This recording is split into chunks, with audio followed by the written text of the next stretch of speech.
How can it be unexpected, Marius Gage? I put a thing in the community thread saying, I'm going to be on. And here I am, on.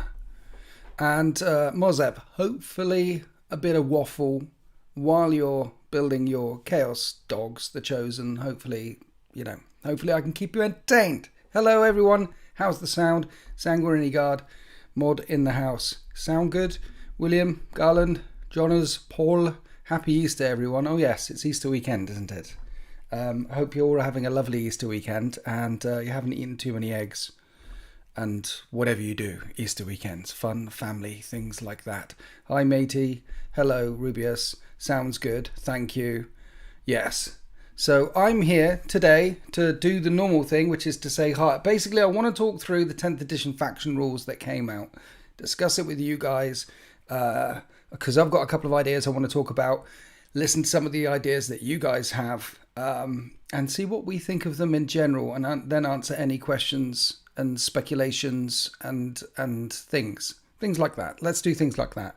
Let's just basically touch on the 10th ed stuff. But before we do, I hope everyone's okay.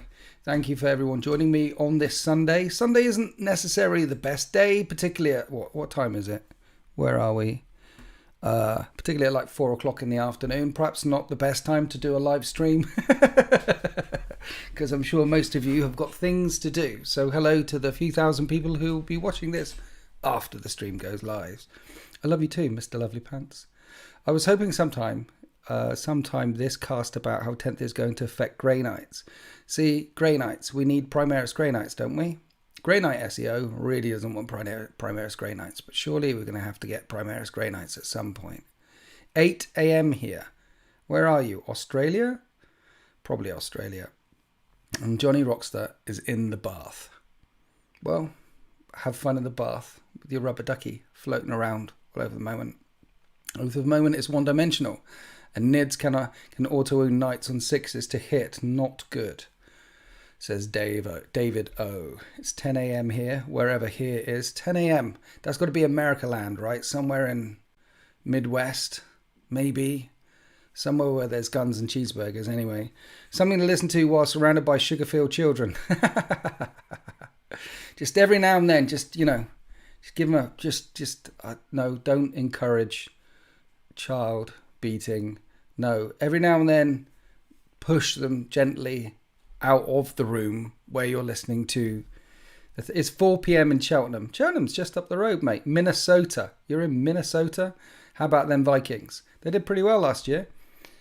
11 a.m. on the East Coast. So there's quite a few Americans in the chat. Normally, not very many Americans, because if I'm going on in the evening and it's in the week, then you guys are working. Mind you, America, you work all the time. You never have holidays. Oregon. See? Loads of Americans. Shout out from Nebraska, Michigan. We've got Oregon, Nebraska, Michigan, Minnesota, Garland Greens in Sweden, and Mr. Lovely Pants is up the road in Cheltenham. New York. How about a cup of coffee? That's my New York accent. Do you like it? Coffee. Illinois, Florida. What's the weather doing in Florida? It must be nice this time of year. North Carolina, California, Nevada. Definitely a lot more Americans in the chat that I'm used to. Guys, just behave, okay? I know you guys can get a bit unruly every now and then. But just try and behave yourselves. Everyone settle in. We're here for about an hour and a half, because in about an hour and a half she's going to be making some food. I went for a walk today. I left the house. Does Liverpool count as a foreign country? Pretty much. Yeah, I mean, you talk funny up there. Half the stream is Yanks. I know. We have London in the house and Pakistan. Hi, Ibrahim Bashir. 8 p.m. in Pakistan. Nice. We're going global on a Sunday. Maybe Sunday is the day to do these things. Willard. I'm here just quiet. Get the cowboy hat, Winters. It's Murica time. Yeah, I don't have a cowboy hat. I do have a summer hat that I do wear, like a nice thing. The summer, when I'm lying in this gets a bit hot in the summertime. Maybe I should invest in a cowboy hat. Maybe. Madrid. We're truly international on a Sunday. I've never been to Madrid. Always wanted to go. So yes, what have I been up to? We have been painting. First up, we've been painting some Devastators for the Emperor's Children. A full squad of them will be coming, and they're going to be on glorious March of War.co.uk bases. This is a work in progress, so what the bases look like in progress. When they're finished, the bases end up looking a little bit better like that. But just a black layer and a red layer on at the start. Thank you, James, from marchofwar.co.uk. All the Emperor's Children are done on these glorious bases. I appreciate you. I didn't know that many Americans got British humour. I don't think they do. I think they pretend to, but really, they don't, do they? I think you'll get the new Terminators. See, I'm more interested in the Tyranid stuff. I've got so many Space Marines. I'm working on the Emperor's Children now, I've got so many Space Marines and the 13th, and I've got so many Terminators. And they're just bigger Terminators, aren't they? They're bigger Terminators, that's what they are. Toughness 5, 4 up and vulnerable save is juicy. You can run your old ones as that. I'm more interested in all the new Tyranid kits that are coming out, because Gene Stealers are coming out, Tervagants, Hormogants. We're getting the Shrike model. We're getting that big centipede. There's a lot of new Tyranid stuff coming. So someone's in Scotland. British humour, like colonising the world, only to be colonised yourselves. No idea what that means. Kiwis get British humour. Lamau. Kiwis do. Kiwis are funny people. The Kiwis and the... are Kiwis the New Zealand ones? Or Kiwis the... Yeah, Kiwis are the New Zealand ones, aren't they? Funny people down there. Have you been to Games Workshop Liverpool? Says Andrew Williams. I've never been to Liverpool. I don't want to get shot. So we're not going to Liverpool anytime soon. I mean, Swindon is like a war zone in itself out there. But Liverpool, Mad Max, innit? Just Mad Max, and people walking around going, "Ay." That's all Liverpool is, as far as I'm concerned, I think. I hope that my Blood Angels get a choice between picking melee or shooty instead of just melee. Well, they can shoot too. They're still Space Marines. They still have Devastators and guns and tanks and all sorts of stuff. New Titans of 10th edition. Whoa, Liverpool slander. That's Manchester, not Liverpool. Someone's from Birkenhead. I've been to Manchester because Element Games, my sponsor, are in Manchester. They're in a bomb site in the middle of Manchester because Manchester is a bit of a bomb site. It's the north of England, right? You don't really want to go there. It's a bit like the Americans. Like, there's a load of Americans in the chat, right? They don't really want to go to Canada because Canada is just one great big war zone. They don't want to go north of the border. There's grizzly bears and glaciers and maple syrup and Tim Hortons, and I mean, Canada is basically a step away from Wales, isn't it? So, you know, it's Americans don't go north of the border because they don't want to get murdered by Canadians, because Canadians are known around the world as being incredibly violent, crazy type people who are not polite and say sorry for everything. And it's a bit like that north of the England, north here as well. I'm just a bit scared that new rules will do away completely with sub-faction specific rules. If I'm playing Alpha Legion, I want to feel like I am. Exactly. Sounds like Detroit. Yeah. Grizzly Bears and even worse, French Canadians. Don't let Valrak hear this. Why? I met Valrak once. Lovely guy. Couldn't understand a word he's saying, but lovely guy. We need to build a wall around Canada to keep the cold air out. I know, right? You definitely, America, build a wall all along the northern bit, and that will stop the temperature dropping in the wintertime. Also, you have Frenchies in Canada, lol. Yeah, so that's what someone said. Yeah, the French Canadians. I've been to mini wargaming twice now, and there's all the French signs along with the English signs. They're very, very keen to make sure they hold on to their French heritage, which isn't good. I guess it's good for the French Canadians if that's what they want to do, but it's very confusing when you see two languages all over the place all the time. It's a bit like, again, Wales. You go to Wales, two languages everywhere. How do you think I feel living in Minnesota? Canada is there. Is Canada close to Minnesota, is it? Or rather, is Minnesota close to Canada? American geography, as far as English people are concerned, there's the East Coast, there's the West Coast, and there's Florida. And then in the middle, there's just plains and mountains. That's what's up here in my head, really. I do know like where Denver is, because I support the Denver Broncos, like mile up, full of glaciers and grizzly bears and wolves and mammoths and things. I know where that is. But Aussie, thank you for upgrading to the 13th tier 3. I appreciate you. Thank you so much. Yes, that reminds me, if you'd like to support me, then you can become a tier 1 channel member and unlock emojis and badges and things like that. Tier 2 unlocks the Discord, and tier 3 unlocks all the additional videos that I put up. And there was a video that went up today for members, another Horus Heresy one. There'll be another one going up on Tuesday, because every Tuesday put a members one up. The next free one is next Sunday. Every other Sunday, a free one. Sometimes sooner than every other Sunday. Like last Sunday I put up the AOS one, and then on the Tuesday I put up the free one, because, you know, April the 1st. What supervillain character would you want to see from Nids? Supervillain character? Do you want to see supervillain character? I just want to see more Nids, more Nid units that we've never seen before, and that's what they said is coming in 10th edition. Loads of organisms that we haven't seen before. Very excited to see what they are.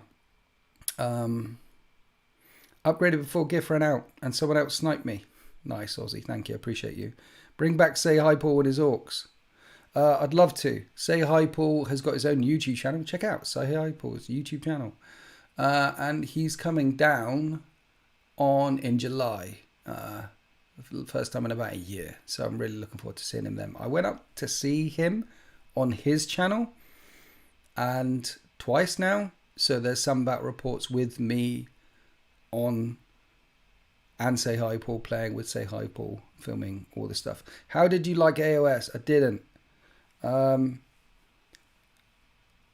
I be, for the new models, a new High Fleet, or adding to your original scheme? Adding to the original scheme is just easier. And the High Fleet Kraken scheme is really easy to do. Check out Duncan Rhodes' tutorial on how to play paint High Fleet Kraken.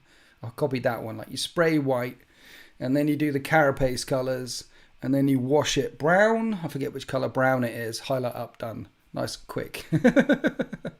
I just want to know if my Space Wolves will be back in their own book again, or if I need to keep sitting at the nerd table with the Codex compliant boys.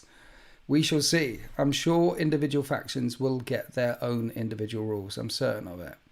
Duncan equals Godcan. Yes, he is. Our Lord and Saviour, Duncan Rhodes. I want to see some corks. Think you'd be interested in the old world? Yes, I'm very interested in the old world. I want to see what rules they come up with, whether they do a Heresy 2.0 and it's a version of Warhammer Fantasy changed, or whether it's a completely new rule system, because they have carte blanche to do whatever they want. And if it is Warhammer Fantasy 2.0, I might not end up playing it, because Heresy 2.0, I love Heresy. And it was enough to get me back in, particularly as I have the experience of playing 7th Ed and earlier. But a whole new rule system, they're going to have to see what layers of complexity the rules are in order to entice me back into the game, but into playing it. But I'm very interested in collecting and playing Warhammer Fantasy Old World rather than AOS. Because, again, I remember Warhammer Fantasy battles, playing them, good fun, long time ago. I remember Warhammer Fantasy roleplay, Death on the Reich, all that sort of stuff, great fun. Spent a lot of time wandering around the old world, and indeed some Total War and things like that. So in order to get me playing the game, it's going to need to be accessible enough for me to play the game. So we'll see what kind of rules they come up with. I hope it's like 5th edition. 5th edition was pretty good for both fantasy and 40k. It was a pro. Yeah, it was. Yeah, we'll see. We'll see. Christian Walsh, welcome to the 13th tier 2. Thank you for becoming a tier 2 member. That unlocks my personal Discord. You can jump in. You can upgrade for £1 more to get all the extra content if you want to. But thank you for being a tier 2. I really appreciate you. That you will get the invite on the thing and get in the Discord. And also in the Discord, it's popping off. The Discord is popping off. Hobbypocalypse is and yeah, there's even a thread in my Discord where you can go to and shout out different people around the world and different people in the UK and try and get games with them. We're trying to connect people so that they have various games and things. Got my army all set up around the end of 8th and never got to play 9th, probably because of COVID, but this new edition looks good. I'm excited. Me too. 5th was my favourite edition of 40k. 5th was a good edition of 40k. I do remember it rather fondly. It was also the last edition before Super Heavies turned up, and first Flyers turned up and then Super Heavies turned up, and they sort of in 6th and 7th they didn't fit as well. Yeah, there was balancing issues there. But 5th edition before, I think it was like the Valkyrie was the first flyer that we saw, and then it was a long time until we saw the Storm Raven gunship, and then that was only available to Grey Knights and Blood Angels in 6th edition. And remember, snap firing at flyers, only 6s could hit them unless you had Skyfire. It was flyers, yeah, 5th edition was a good edition. Just saw your mini Wargaming Bunker Tour video. Had a good laugh the whole way through. That was fun. How should I paint my Space Marines? With paint and lots of spit.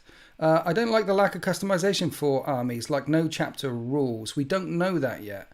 Yeah, Flyers Super Heavies were 6th. Yeah. 7th edition where you got loads of units. 7th edition was when they brought in formations, which was a apocalypse idea, and it was pay to win. It was pay to win. 7th edition wasn't a great edition unless you stayed away from all the formations and things. Actually, I started the channel around 7th edition, and I think we pretty much stayed away from most formations and things, because then the formations tended to unbalance stuff. Like you could turn up with, there was a Space Marine detachment where you'd get all your transports for free, so every Space Marine army suddenly had 6 Razorbacks in with twin link las cannons or twin linked assault cannons, and you didn't have to pay any points for them. Things like that. What's up, Winters? I remember it was a sad day for my Ultramarines first company when they lost the 3+ on the 2d6 save. That's a long time ago. How was 7 pay to win? I didn't play during that time. Oh, right, okay. So you had the rule set, and then on top of that, formations came out, and some of the formations were... Many of the formations came out in White Dwarfs and things like that. So you had your 7th edition, and then if you wanted to win at tournaments and things, you had to get the White Dwarf with the formation in it. And then there was one, for example, called a Riptide list. There was triple Riptides. And if you got these triple Riptides, the Riptides all of a sudden could re-roll all hits and re-roll all wounds and re-roll all saves and move 55,000 inches, and all had 10 more wounds, and the Riptides were unkillable, and the only way to get that was by triple Riptides. So every single towel list all of a sudden had triple Riptides in it, so pay to win. It just lifted up the output and the power of that particular faction. And then another formation would come out for another faction, another formation would come out for another faction, another formation would come out for another faction. And basically, if you wanted to compete at any type of level, you needed at least one of these formations bolted into it, and the only way to bolt one of those formations into it was to get the formation thing and buy the things for that formation. You couldn't just... they were flogging it hard, knowing that 8th edition was coming. It's a bit like Arks of Omen. Like Arks of Omen, you don't need troops anymore. It's just, you can get elites, you can get heavies, you can get... It's like a full sandbox of stuff that you can do in competitive 40k with the Arks of Omen stuff. And that's deliberate, saying, hey, play with whatever you want to, play with all the toys in the sandpit, because there's a new edition coming. And that way, it encourages people to buy anything they want to buy and anything as hardcore as it needs to be to slot into their Orc army, or to slot into their Deathwatch army, or to slot into this, or slot into... So that's what they do in the run up to an edition change, and that's what they've done this time around. I still haven't forgiven Tau for formations in 7th edition. Exactly. Triptides were a thing. And also, on top of that, the third Riptide was not a Riptide. The third Riptide was that Forge World Yanara thing. They stick that in instead. And I think the formation capped out at 5 Riptides as well. But Triptides were a thing. It seems like 10th edition is going to be more flexible in detachment stuff. It does, doesn't it? It does. Yes. This is my 3rd full rule set. Ugh, it's my 10th. Some start collecting boxes also came with formations. Yes, they did. And they did come with formations. So, anyway, I've done some stuff. How the formations needed Forge World? Yeah. Well, if you added Forge World units into things, then it made them even more beefer. Forge World in 7th edition was much more prevalent on the competitive scene than it is now. Part of the reason for that as well is because of the Horus Heresy rules back then were the same rules. 7th edition and Horus Heresy shared the same rule set when Heresy came out. 6th Heresy came out in 6th. It's all the same rule set. So lots of people were playing their Horus Heresy armies against Eldar, against Orcs, against this, against that. You could just mix and match. You can do whatever you wanted to. And Horus Heresy was almost exclusively Forge World back then. So a lot of people had a lot of Forge World stuff kicking around. And yeah, it was more common. And by that I mean 2nd to 3rd, 7th to 8th, and now 9th to 10th. Yeah. This is going to be the 4th edition of Warhammer 40k. 1st and 2nd, the 1st edition. 3rd to 7th. 1st and 2nd, the 1st edition. 3rd to 7th, the 2nd edition. 8th and 9th, the 3rd edition. And 10 plus, the 4th edition. Have even numbered editions been better overall than odd numbered editions?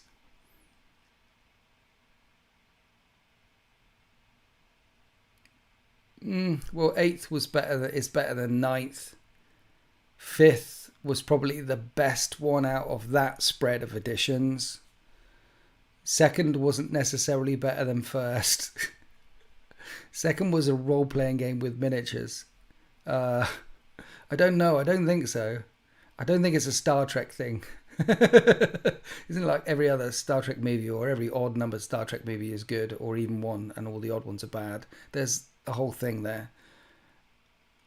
What I'm excited about is everyone on the same level again. The power creep has been unreal. It has been. I hope sub-factions stay. I imagine that they stay. Well, Wilfred, you say Rogue Trader 2nd, 3rd and 7th, 8th, 9th, 10th. Rogue Trader and 2nd are basically the same rule set, right? Just an expanded rule set. So yeah, working on the Emperor's Children. Thank you to marchofwar.co.uk for all the bases. Love you. And I'll see you in a couple of weeks' time. But we're here to talk about 10th edition faction rules. Have you guys read all the things? Read all the stuff and things? Because I've got the article here. We're going to dive into the article, go through it bit by bit. I want to hear your feedback, your thoughts, any questions, and then let's talk this through. Let's see what we think of this. Okay? Yeah. So at the start, we have faction rules are leaner, cleaner in the new edition of Warhammer 40k. Are you going to Warhammer Fest? No. Last week we had, so the opening paragraph is, hey, we had a look at how to build an army, and these, after choosing which faction you like the most, of course, it's what detachment rules you'll pick. So it talks about detachment here. These determine how your specific army performs, providing special rules and unique traits, as well as unique stratagems and enhancements. So the index cards released at the dawn of the new edition will each come with one detachment. So they're releasing index cards, which are they going to release indexes like a book, or is it just going to be the cards online? Either way, the index cards are the data sheets for your army, and Each one will come with one detachment representing a common fighting style for a particular faction. And more will emerge as new codexes arrive and armies expand. So when the indexes drop for 10th edition, we're going to get one. Each edition will come with one detachment, a way of building your army, like an outrider detachment, spearhead detachment, patrol detachment, thingbot detachment. They'll have loads of different names, I'm sure, but each sets at the end of the cards one particular detachment, and then new detachments will emerge as codexes arrive and armies expand. So that suggests that there will be certain detachments that will be specific to certain armies. Hopefully they release physical cards at the same time. Fine is free. Yeah, they've said as well that the cards, they will be releasing cards that you can buy from Games Workshop instead of just printing it all out. And each card will be laminated on a beautifully artistic piece of paper, and each card will only cost £999 and 95 pence each for your land speeder, and then you get another one for £999 and 95 pence each for your intercessor squad, and then another one for this. They've got to make money somehow, right? Each card just less than £10,000. So yeah, the cards will be coming out. They're going to be releasing them. You don't just have to print them off, and there'll be one detachment for each index for each faction, and then the other detachments will unlock as the codexes come out. There's one golden rule. Every detachment must fit into a single double-page spread. This means you'll never need to go leafing through an armful of rule books to find the key stratagems. You'll have your core rules, your data sheets, and 2 pages of unique rules, and you're good to go. So, core rules, data sheets, 2 pages of unique rules. Here's the rule book, core rules. Here's my data sheets, and here's my 2 pages of unique rules for my detachment. On top of that, there'll be a faction-specific rule. On top of this, every faction gets an army ability regardless of which detachment you're using. This represents the totemic aspect of that faction in war. So orcs get Wah! Tyranids get synapse. Astra Militarum get orders. Eldar get spandex. And Space Marines get Oath of Moment. Okay, so each faction has their own specific rule. Space Marines have Oath of Moment. Eldari players get spandex. So you have your rule. Then you'll have your detachment, how you build them, this, that, and stuff. They say Space Marines. Seems to me to be lots of opportunities to have sub-factions here quite quickly, quite easily. So in Codex Space Marines, when you open it up, I'm hoping that Space Marines get Oath of Moment, and inside Codex Space Marines there's a different thing for a different faction rule for Blood Angels, Space Wolves, this, that, and the other. But it seems that going forward, either one or two things will happen. One, all the sub-factions for Space Marines will no longer exist, and they'll only have the faction-specific rule Oath of Moment. Or two, there'll be faction-specific rules for each sub-faction of Space Marines, and each sub-faction of spandex wearing Eldari, they can do that, and they can do that quite easily, and it's still simplified but not simple. It would still work. It would, either way they go, seems very simple and simplified to me. And I hope they go the way that there are still sub-faction rules, particularly if it is just one thing that Blood Angels do, and one thing that Space Wolves do, and one thing that Space Marines do, called Oath of Moment, and Spandex, and WA, and Synapse, and all that. One thing each. But they haven't leaked any details yet on whether sub-factions are going to get an extra thing, a different thing, or not. What do we think? Do we think that the sub-factions are going to just get a rule, that Space Wolves are going to get a rule, that different factions are going to only have, or it'll all be under one umbrella? What do we think? What do we want to see? And also, is that enough to make Space Wolves? See, I think it's enough to make Space Wolves and Blood Angels and Space Marines feel different. If Space Wolves, for example, their faction rule is advance and charge, and Blood Angels' faction rule is +1 to wound on the charge, and that's all it is, I think that's enough to make all the sub-factions feel different, because that's what it is in Heresy. And in Heresy, you've got a specific rule for Emperor's Children. You've got a specific rule for Space Wolves. You've got a specific rule for Night Lords. And that's it. But there's a different way of building each army called Rites of War. And there'll be different ways of building each army called detachments. So you'll have a White Scars army, which might have the thing which is advance and charge or fallback, hit and run or something.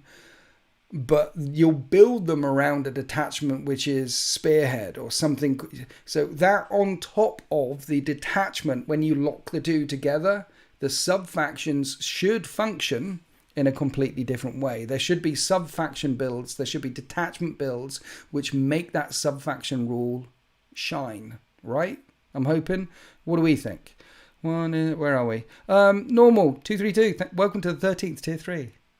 Thank you for becoming a channel member. That unlocks my personal Discord and also all the extra content that you can find by becoming a Winter's SEO channel member. Battle report went up today. Emperor's Children versus Mechanicum. Horus Heresy 1. Enjoy. Let's have a look at some of these chats.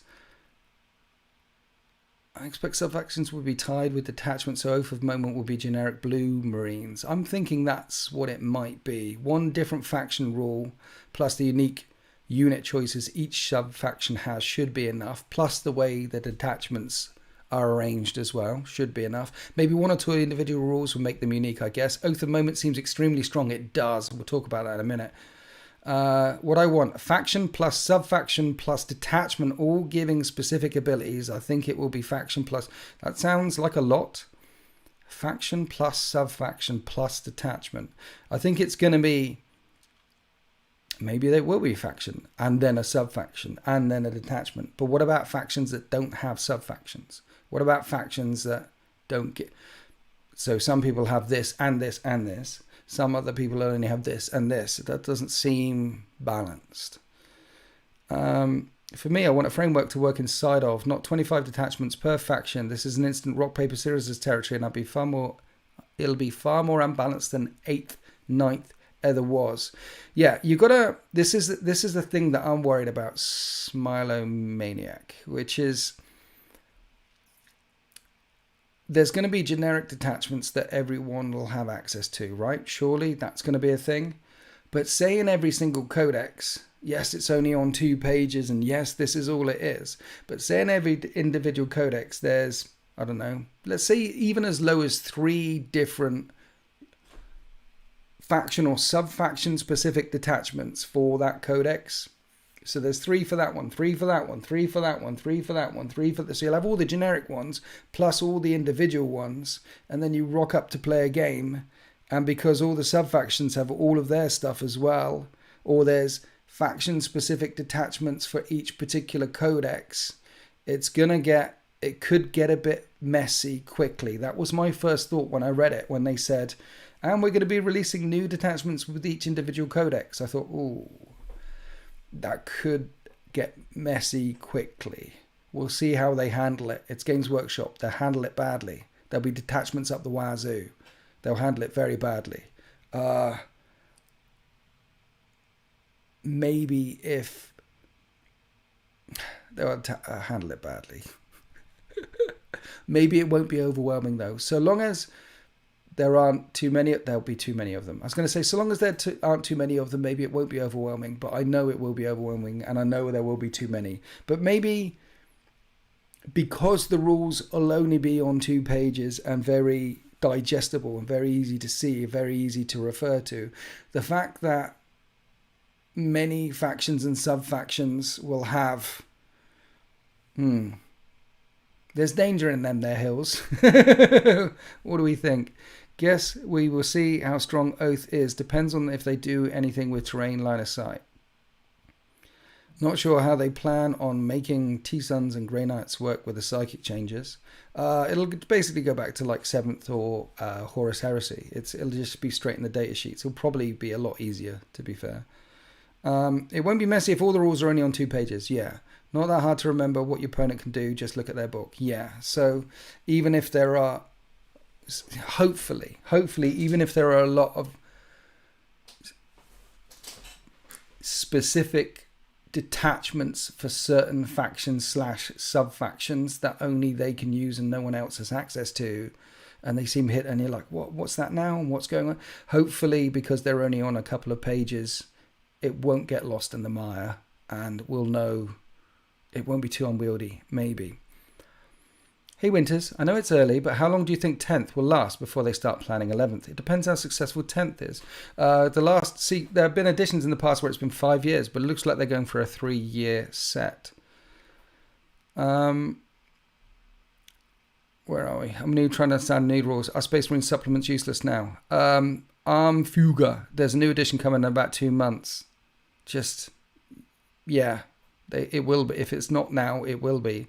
I feel like it would depend a lot on factions. Chaos Space Marines don't have a lot of sub-faction units, but there are some Noise Marines, I guess, but Space Marines sounds like it would be a lot. Space Marines always have a lot.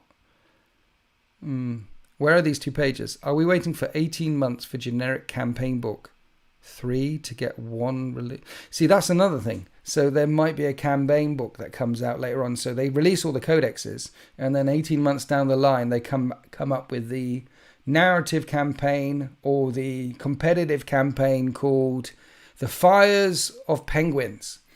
And in The Fires of Penguins, the new campaign, there are 3 new detachments that you can run, but you can only run them if you get the book for The Fires of Penguins. It does seem like a way that they could shift some more books. Mind you, they have said simplified, not simple. They are indicating that they do want to keep it there in one book on 2 pages, because one of the big complaints about 8th and 9th is you needed 5 different books to run an army sometimes. I remember running Tyranids with Tyranids, Psychic Awakening, Index, data sheets, so that's 3, right?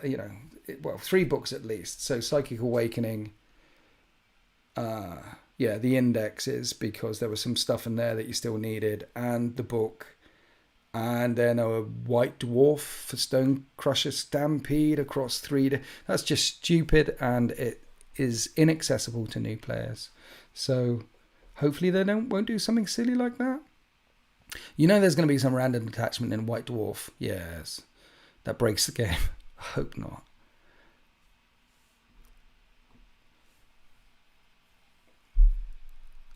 It's not even that you need a book. Some people will be waiting for years for a book with a detachment to suit their army playstyle, when others will have like 200 options in day 1.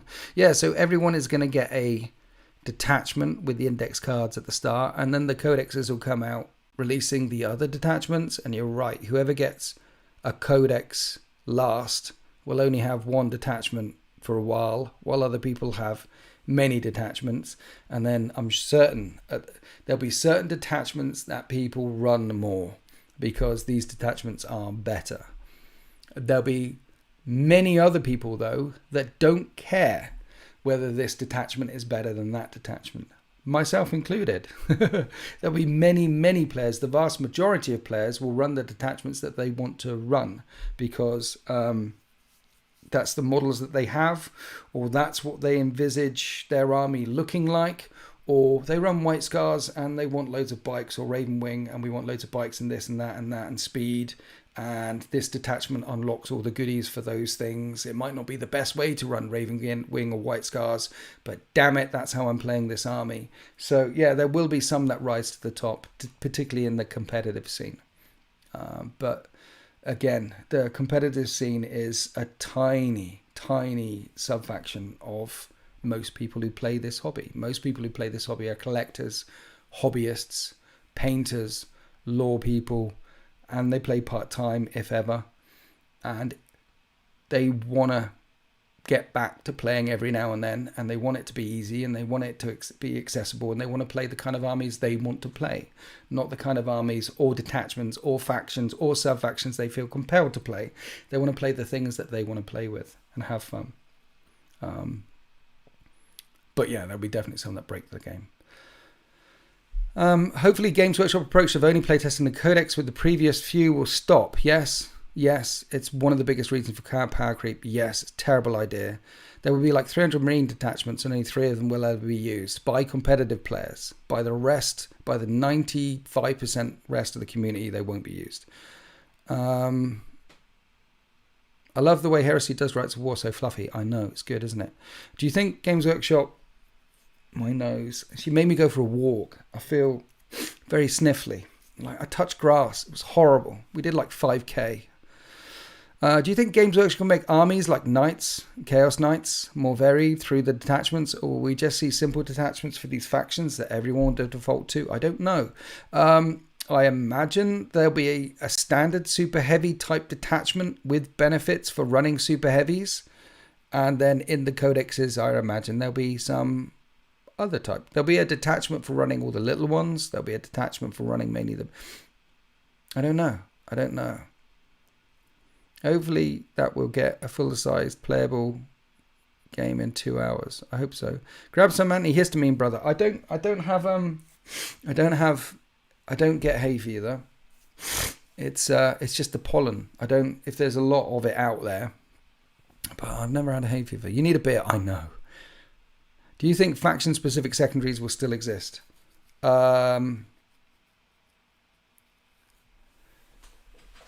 So, I don't think... If I had to guess, I think... No, is my answer. If I had to guess, the secondaries... So, if you look in the World Eaters Codex, there are no secondaries in it.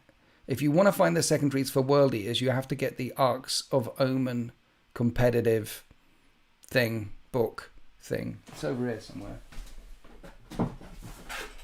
There it is. You have to get that if you want to find out what the World Eaters secondaries are. They're not even in the Codex. So I think the World Eaters Codex, Chaos Space Marine Codex, and Chaos Demons Codex was a sign of things to come. They definitely tried to simplify them.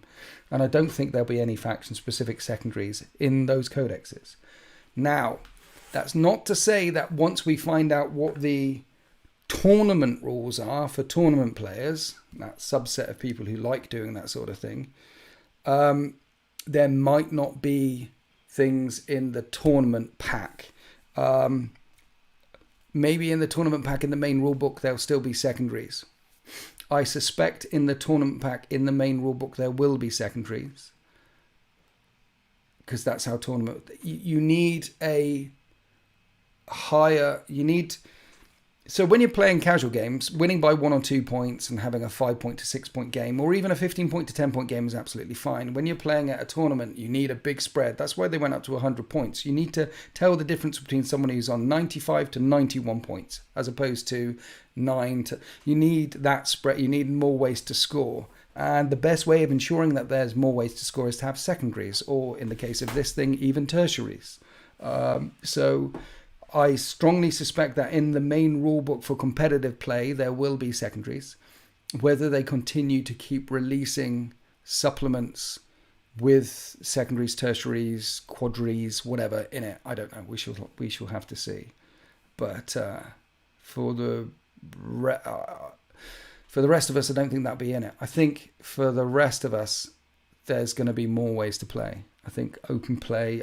I'm hoping there's more ways to play. Just a normal game of 40k. They said Maelstrom of War is coming back, as in old school Maelstrom of War, haven't they? I'm sure they said that. Like Tempest of War, for example. Yeah, I hope there's more casual ways of playing the game, so that everything doesn't have to be. Before I pick my army, I need to figure out what my primaries are and my secondaries are and how best to score them. Right, I've got an idea of how I'm going to go about scoring this game first, and then I build my army around scoring it. That's one way of playing the game.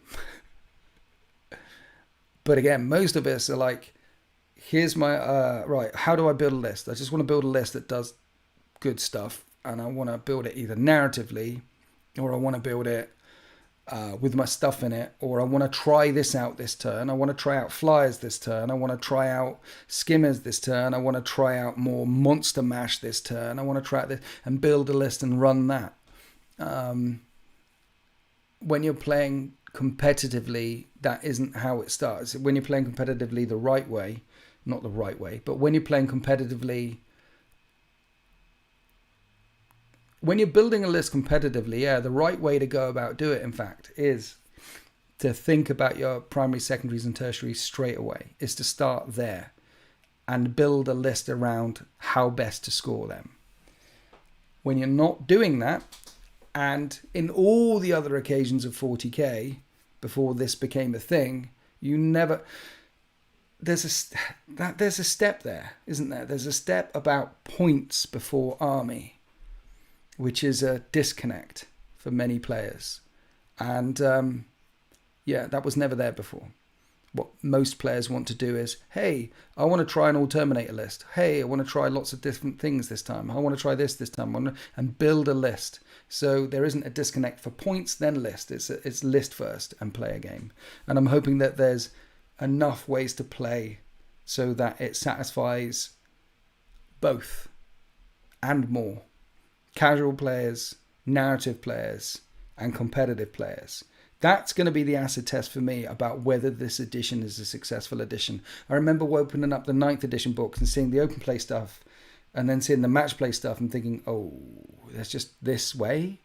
And then going to narrative at the end and it says narrative play and you turn it over and it says crusade straight away. And it's like, oh, when you got to the narrative section and turned it over, there should have been pages of how to go about playing a city fight, a planet strike, an attack and defend type mission. There should have been pages of that first.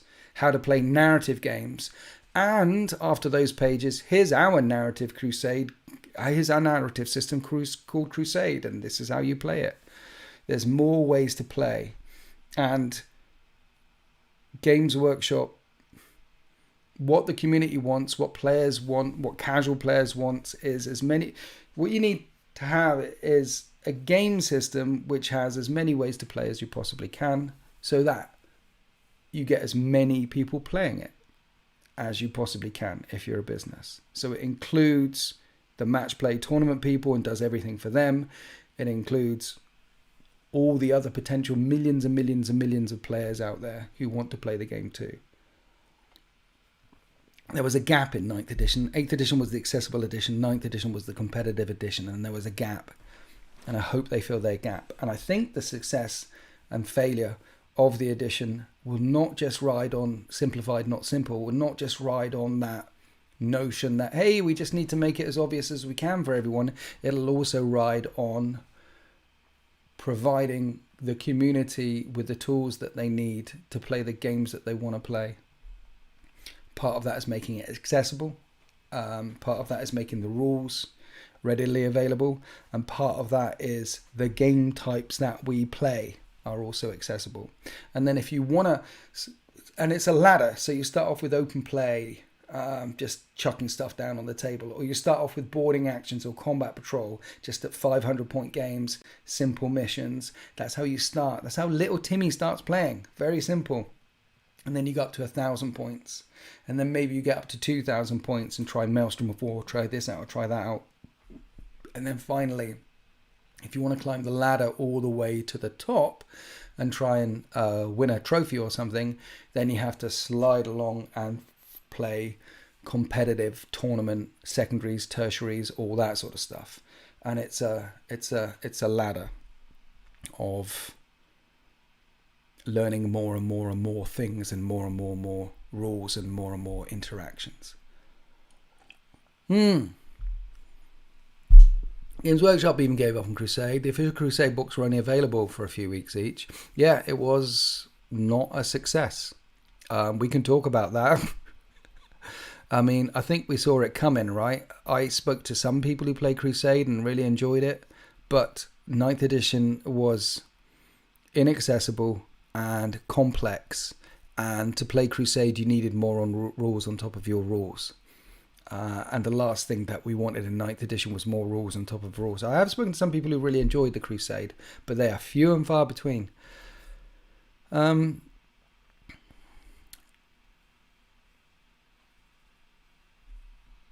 Speaking about trophies, I heard of vague whispers about you winning one at some point a long time ago. Not that long ago, 2021. I am the No Retreat Legends champion.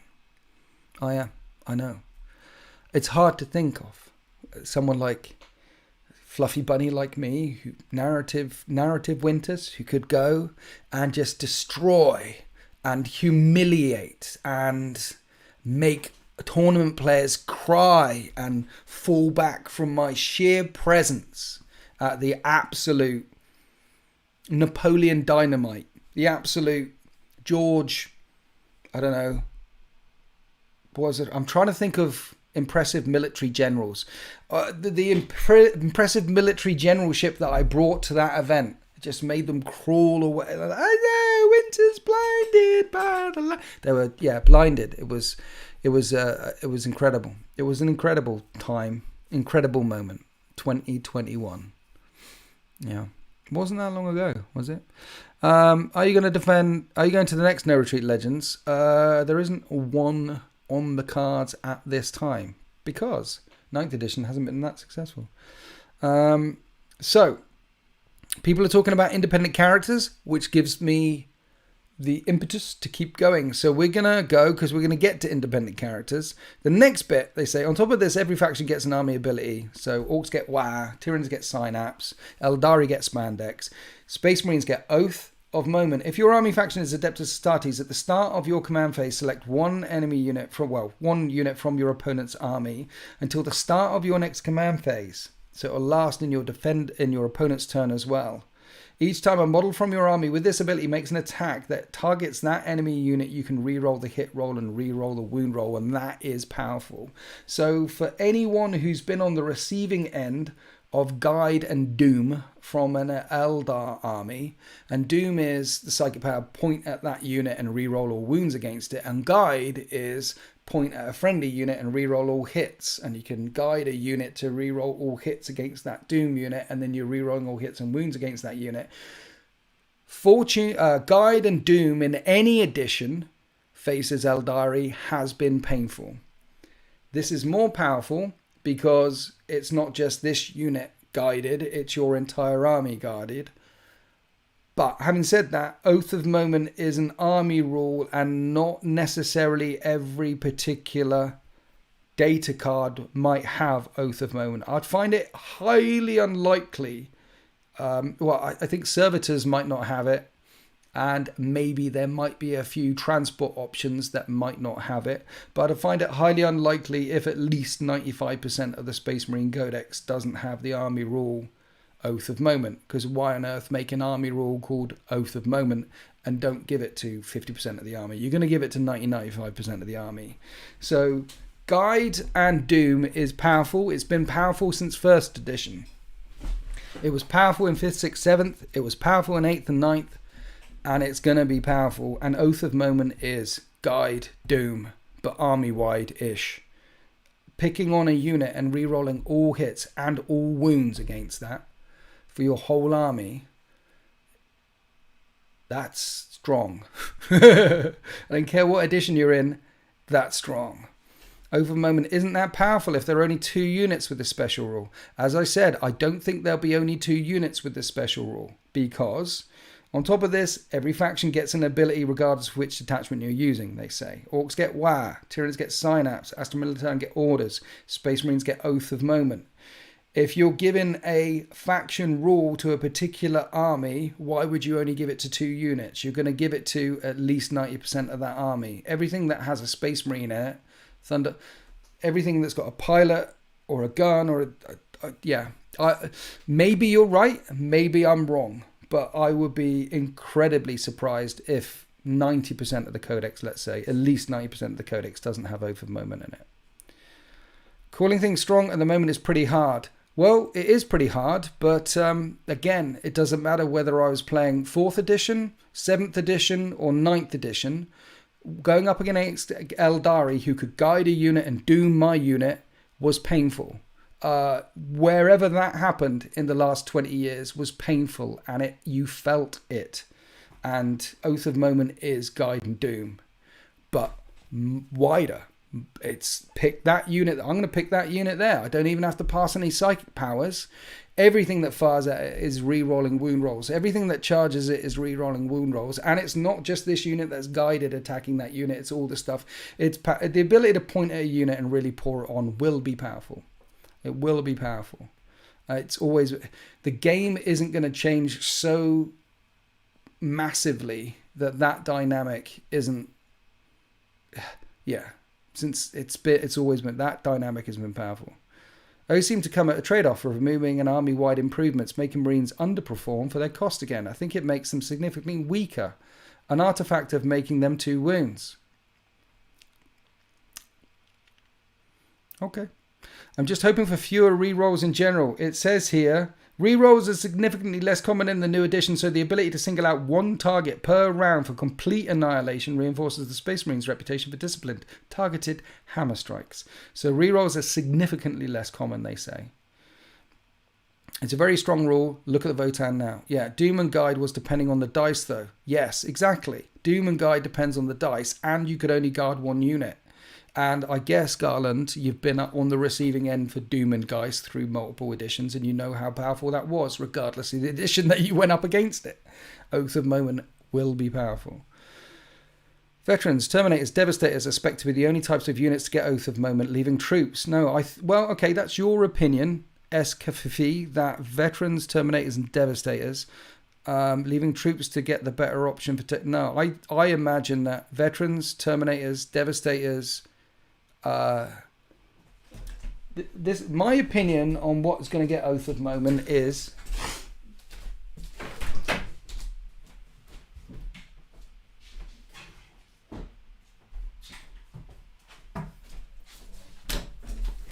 this is just an opinion, but this is what I think is going to get it right. So there's 1, 2, 3, 4, 5, 6 captains in the Space Marine book. They'll all have it.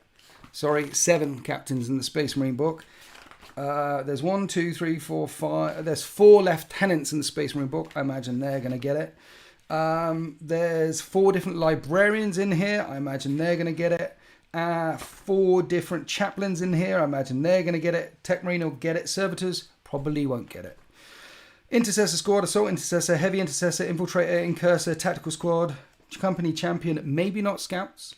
Apothecary, Ancient, Primaris Ancient, Blade Guard Ancient, Ancient, Veteran Squad, Blade Guard Veteran Squad, Company Veterans, Vanguard Squad, Sternguard Squad, Judicar, Reavers, Aggressors, Terminators and Terminators, Relic Terminators, Centurions, Invictors, yeah, we'll say that, Dreadnought,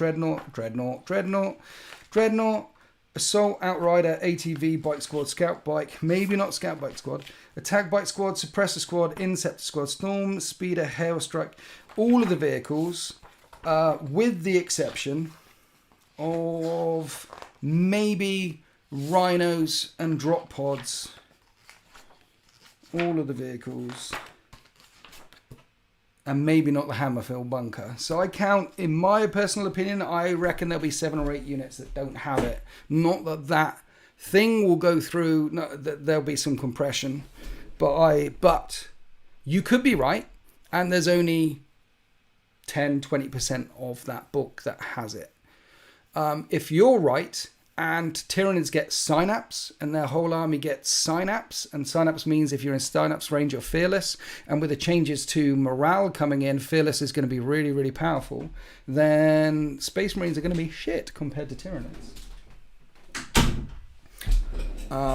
Yeah, why have an army-wide rule that less than a third of your army has? Zadoka! Welcome to the 13th Tier 3. I appreciate you, fam. Thanks for jumping in. That unlocks my personal Discord, and at Tier 3, of course, unlocks lots of extra videos as well. A video went up today for Mechanicum versus Emperor's Children Horus Heresy Battle Report. I really hope you enjoyed that one. And for Ozzy and Garland and other people who are in the chat who are members, I hope you enjoyed that video.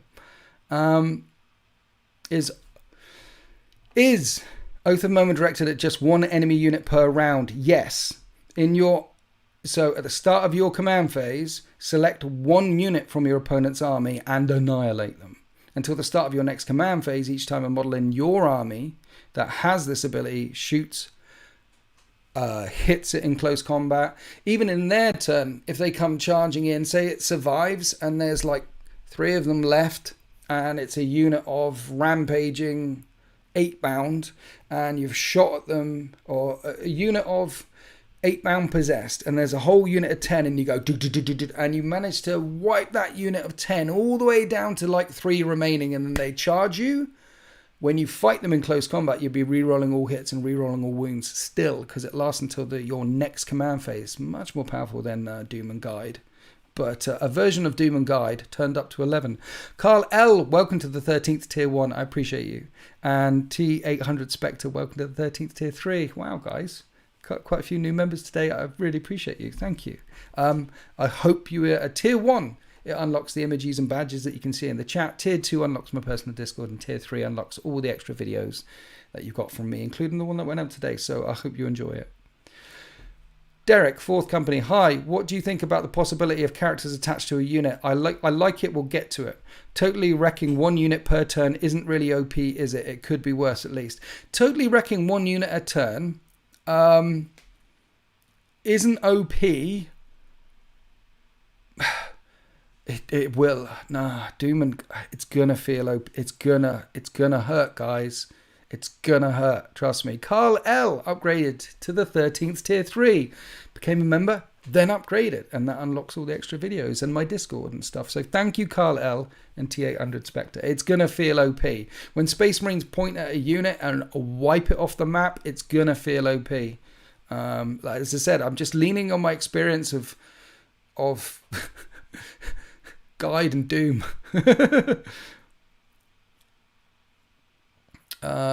Where are we? Would you really trade Angels of Death Taxes? It's too much. Good. Space Marines deserve something after 9th. I'll just hide in a corner. Are people arguing? Great news. We can apparently subscribe on iPads now. Yes. Apple. So all the questions I used to get was, how is the join button? Where's the join button? Apple finally got there 3 years after Android. And now, apparently, if you have an apple or a pineapple or a coconut, if you have a fruit-based device, you can now click join on there as well. And super chats and donations and all that. Friendly Neighborhood Inquisitor. What did I miss? It's noon in America land and I just woke up. Nice. Sleeping in late. What we're talking about mainly is fruit. Oath of Moment equals orbital strikes. Suspect it may be a real feels bad moment when Oath smashes you big bad unit off the table turn 1. Yeah, it could feel quite bad, right? It could feel bad. So how could Oath of Moment? You've got some long range DACA. There's a unit in the backfield, a big tank, and you know it's going to be painful. And you reroll all hits and all wounds against it without passing a psychic test. Bringing a big bad Daiquiri unit and leaving it back there. Dropping in a unit to go charging and smashing the enemy, and then you're re-rolling all hits and all wounds against that unit. There's gonna be some feel bad moments. You're gonna have to, as an opponent going up against Oath of Moments, you're gonna have to, if you have a big bad thing in the backfield that wants to suppress the enemy, you're going to need to. If you're dropping in units to go charging into the enemy, it's going to need to be units. It's going to need to be more than one. Bear in mind that this is only, while all of this pressure has been poured on by the Space Marines with Oath of Moment, the other Space Marines are still doing Space Marine things. The other Space Marines are still not re-rolling hits or re-rolling wounds or buffed in some other way with a stratagem or an enhancement. It's not like the other side of the army is sat there twiddling their thumbs while one unit gets absolutely deleted. David Roberts, thank you for upgrading your membership to a tier 3. Enjoy all the extra videos, mate. Hi, Killer Cruiseman. I am well. She made me go for a walk, so I touched grass. Yeah, I'm feeling a bit better now. Thank you very much. The poos, they're a lot more regular. Before, like as I said on the last live stream, I think it was to you, it was like stamping on a tube of toothpaste. But now they're actually getting a bit meatier again. I don't know what went on, but I've definitely got more regular bowel movements, so feeling a bit better. You don't even spend CP. There's no opportunity cost at all. It's literally free. I think the problem is Oath will disproportionately affect Knights and Custodies, or lists taking big things like Rogal Dawns. Yes, maybe. We'll see. It's going to... Playing Oath of Moment correctly at the right time, well, not playing it correctly at the right time, but picking on the right thing and killing it is going to be the key, right? Playing against Space Marines, and I play against Space Marines more than I play with Space Marines these days. Playing against Space Marines and being able to bait out the thing, that's going to be the trick. I'm moving that up there and showing some real pressure on this side, but it's really a bait. It's really a feint, because you want your opponent to say Oath of Moment, and you're like, haha, I've sucked them in. And instead I'm really going round this way. Horus Heresy is like that with their reactions and advanced reactions as well. You're trying to... You know what your opponent can do. And that's one of the good things about Oath of Moment as well. It's not like something surprising is going to come slapping you in the face. If you're against it, you know they can do that. So you're going to try and use... You're going to try... In sometimes, not all the time, but you're going to try and use that against your opponent. Try and bait out a response with certain units here or there. It's gonna be powerful. It's gonna be good, and playing it right and baiting it right. I like that layer of complexity in the rules. It sounds like there's a layer of strategy there. It sounds like it's simple but not simplified. It sounds like it's simplified but not simple. It sounds like there's a layer of strategy there, which is gonna make certain games sing. And in cases where it's over the top, where you're getting your butt kicked, and it's gonna feel bad sometimes. What the heck are we talking about people's bowel movements now? Well, Killer Kriegsman came in and asked me how I was. And I remember having a conversation with him last time about my bowel movements. So I thought he was asking whether he wanted an update on the state of my poos. I thought, okay, are we not interested in people's poos? I think poos are very important. You get to a certain age, and all you want is a nice regular bowel movement while you're sitting there flipping through your Arcs of Omen or something. Right, big Marine apologist you are. That's me. I'm an apologist. Definitely, 100%. You found me out. I think Oaths will force people to position more carefully and accurately, think a couple of moves ahead, but I agree it does sound strong, but just have to think ways around it. Yeah, it's... The answer to Oath will be lots of fast, squishy, killy threats. Yes, see, that's a good answer to Oath of Moment. Drukhari. MSU armies zipping around all over the place. I don't really care if you oath that or oath that or oath that, because even if you didn't oath this or oath this or oath that, you're going to overkill anything without oath anyway. That's a good point, actually. MSU armies aren't going to give a shit about Oath of Moment. Yeah. Anti-oath. With so many different armies, there are bound to be some that are weak against some armies and strong against others. Yeah, true. Sorry, man, no doubt being thick. If someone is running knights, how much in a marine army is going to be able to damage said knights? Yeah, it does come down to... So it's the same in this edition, right? Sometimes... If beforehand you know that you might be going up against knights, it's easy to kill knights, because you can build a list with 28 las cannons in it. If you don't know that you're going up against knights beforehand, and you're just going to have a friendly game, and suddenly you find yourself facing knights, sometimes knights can be tough to kill, because sometimes you haven't brought the right tools. You're like, okay, I'm going to try out a speeder list with bikes and some outflanking and stuff, and I haven't got very many melters or hammers or whatever you need. And suddenly you find yourself at this stiff end of some knights thinking, I'm going to struggle here. So you have got a good point there. There's only certain things in the codex that are actually, in any codex, that are pretty effective against really tough big things. Like a las gun, bolt guns, auto cannons, shuriken cannons, all of these things aren't particularly good against tough big things, be it a knight, be it a big tank, be it a titan, be it whatever it is. There are only certain weapons in a codex, as it should be, that are really good at dealing the damage to big things. And you should make sure that your army has a percentage of those in it, just in case you run into big things. That's why I like multi-melters and melters myself, because you can sprinkle multi-melters and melters. Again, any edition, like I was saying earlier, it's 7th edition, 4th edition, I don't care. Whatever edition, I always, when I'm running competitively, I like to sprinkle in quite a few melters and multi-melters in all over the place, because in case you run against a list where there are some really big tough things, you've got an answer here, an answer there, an answer there, an answer there, on top of whatever big things that you've brought to kill the really big tough things. You can always chuck a melter. It's why tactical marines are better than intercessors, because you can have a couple of melters in there. It's why, attack bikes or whatever it is, a couple of multi-melters in there. They're always good at cracking tanks. Richard Gecko 44, thank you for becoming a tier 3 channel member. I appreciate you. That unlocks the Discord at tier 2, and tier 3 unlocks all the additional videos that I make. And there's one that went up today, Mechanicum versus Emperor's Children, Horus Heresy. I hope you enjoy it. The next one for members is going to be on Tuesday. I think that's me versus Chewy, I think. And that's a normal 40k one. And then the next free one for the whole community is on Sunday. Monkey is in his house. I hope only popping around to say hello. Hope everyone's having a good Sunday. I'm having a good Sunday. She made me walk. We left the house, Monkey. My feet touched grass. You wouldn't believe it.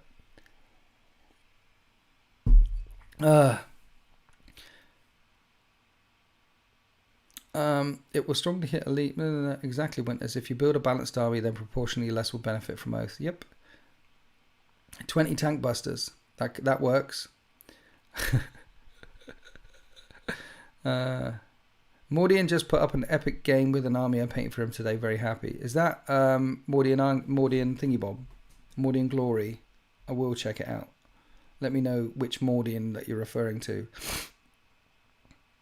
Yay, Chewy. Him and Sultan are great guests. Very fun to watch. Yeah. So that was Oath of Moment. I think Oath of Moment is going to be strong. It's going to feel painful, and using it, Mordian Glory, yeah. It's going to feel painful. It's going to feel strong, and using it at the right time is going to be the key to success. And also baiting it out of your opponents when you're playing against Space Marines is going to be a key as well. The question we all have is, are they going to be sub-faction rules? So instead of Oath of Moment, if you pick Space Wolves, do you have Advance and Charge? Or if you pick Blood Angels, do you lose Oath of Moment, instead get +1 to wound when you charge? Or if you pick White Scars, instead of Oath of Moment, do you get hit and run? Something like that. That's the next piece of the puzzle, the next bit of information that we need from Games Workshop. The answer to the question, what about sub-factions? Or is this just the way it's going to be for all Space Marines going forward? Ian Howe, welcome to the 13th Tier 3. I appreciate you. Thank you for becoming a Tier 3 channel member. That will unlock all the extra videos. The extra video that I put up today, enjoy it. Mechanicum versus Emperor's Children. And there's another one coming on Tuesday, and there's loads in the bank now. There's 2 full campaigns in there, the Silver Cage and the Bell Tolls. The Bell Tolls was with Monkey, who's in the chat. And that is the end of all things. My Death Guard army versus Space Wars. That one's really good. Hope you enjoy it. Seems like they are pulling a lot of rules from both Sigmar and Horus Heresy. Guess 40k will be some hybrid. Yeah, KK. I hear that from a lot of people, that they're pulling lots of rules from Sigmar and Horus Heresy. Here's the thing, though. In Horus Heresy, there's lots of rules that they pulled from 40k. I think that's how it works in the design studio. So we're mainly in this chat 40k players. So we can say, hey, look, they've pulled that over from there. And we can see where they've pulled some ideas from, some rules from, some inspiration from. And it feels like it's a hybrid, and it feels like they're pulling it from these other things. But play Horus Heresy.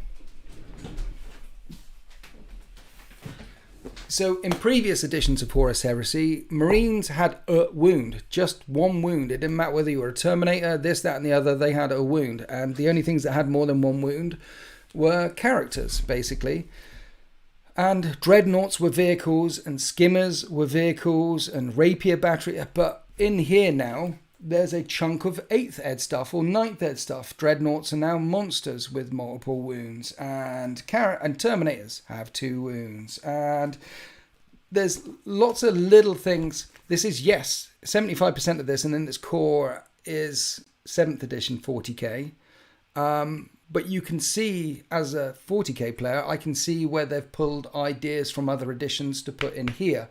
And the other thing they put in here from AOS is reactions. So they pulled that from AOS, stuck it in here. Pulled some stuff from 40k, stuck it in here.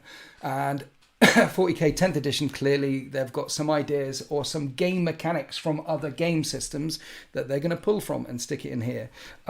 So I don't think it's a 40k thing. I don't think it's the idea that 40k is drawing on rules systems from other rules from other rule systems. I don't think that's revolutionary. I think that's par for the course. I think in the rules designer people, they're pulling rules and ideas from all over the place, out their arse, out the mug, out the thing, and sometimes they think about it and pull it actually out of their brain and out of their ears, and sometimes it actually makes sense. I think there's a lot of cross-pollination in the design studios. Yeah. Anyway, where are we? I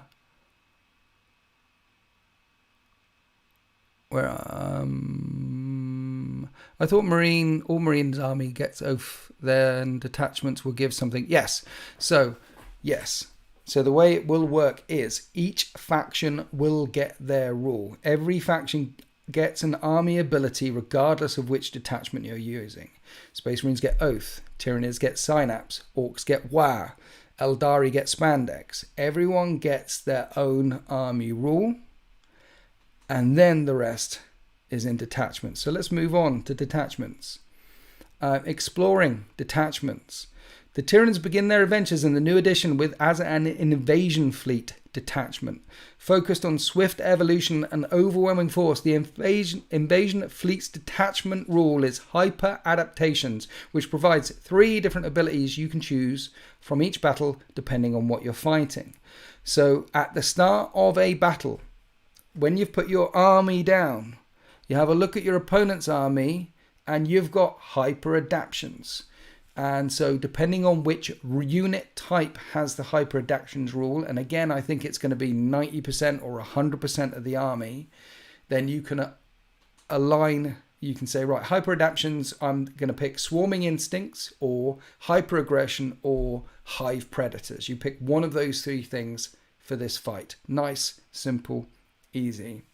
Swarming instincts adds sustained hits 1 ability for your attacks against infantry and swarms, landing an extra blow whenever you score a critical hit.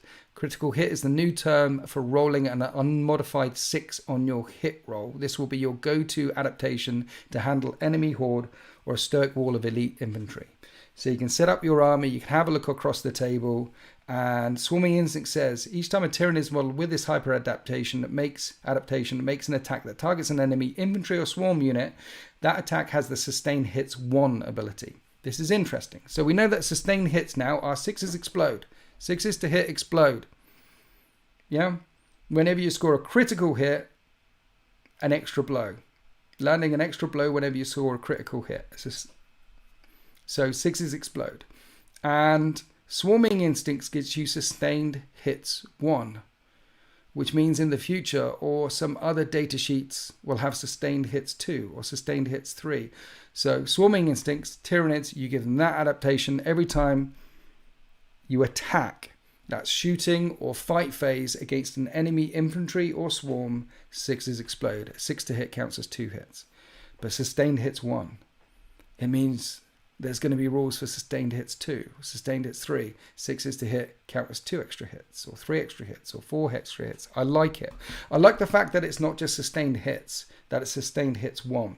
By having sustained hits 1 in there, it means that they don't have to invent a whole new rule for, if sustained hits was 6s explode and that's it. Whenever they wanted to make a new rule for 6s explode twice, they'd have to come up with a whole newer rule. So by making it sustained hits 1, having that number in there means that they've got room to monkey with it. And having 6s explode for your entire army against infantry or swarm. Let's face it, swarm isn't going to come in there very often. But infantry, 6s a hit, bam. That's good. Anyone played against Chaos Space Marines recently with wanton destruction, wanton this, wanton that, with 6s exploding against them? 6s to hit is good. It's a nice, good all-round ability. What do we think of 6s to hit?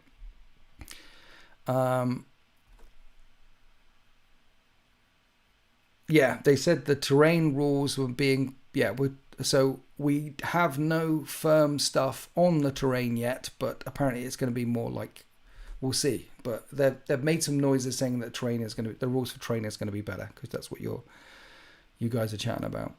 But yeah, 6s explode. No, we're all good with that. We're good with that. Okay. The other thing you could do, if you know you're going up against lots of monsters or vehicles, so knights immediately springs to mind, an army of just vehicles, but monsters will pop out quite a bit too if you're a Tyranid force going up against other Tyranid forces, or even certain Eldari forces with a lot of Wraith constructs in it and some vehicles in it. You can also get a lot of monsters in a Necron army and vehicles in a Necron army, so you should you choose. And instead of swarming instincts, 6s to hit explode against infantry, you can have lethal hits. And it says lethal hits. If your targets are tough vehicles and monsters, you can instead pick hyper aggression and add lethal hits. Your attacks against them, meaning you'll automatically wound on a critical hit. So 6 is auto wound. So Tyranid players can have 6s explode against infantry, or 6s to hit auto wound against monsters and vehicles. And again, against certain lists. Again, an MSU army, like Drukari or Harlequins with loads of little skimmers zipping around all over the place. And they've got like 10 of them in. That could be very pokey as well. And this is what Tyranids get. They get that, the other. Or they get hive predators. So what kind of rules would you like to see with terrain, though? I think I've spoken about it before. We need... basically, in the military, there's... What is it? Concealment and...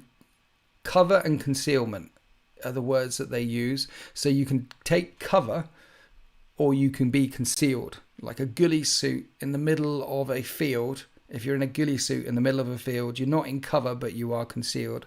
So it's quite easy to bring across rules for cover and rules for concealment in 40k. Minuses to hit and pluses to armor save. Sorry, I'm a bit sniffly.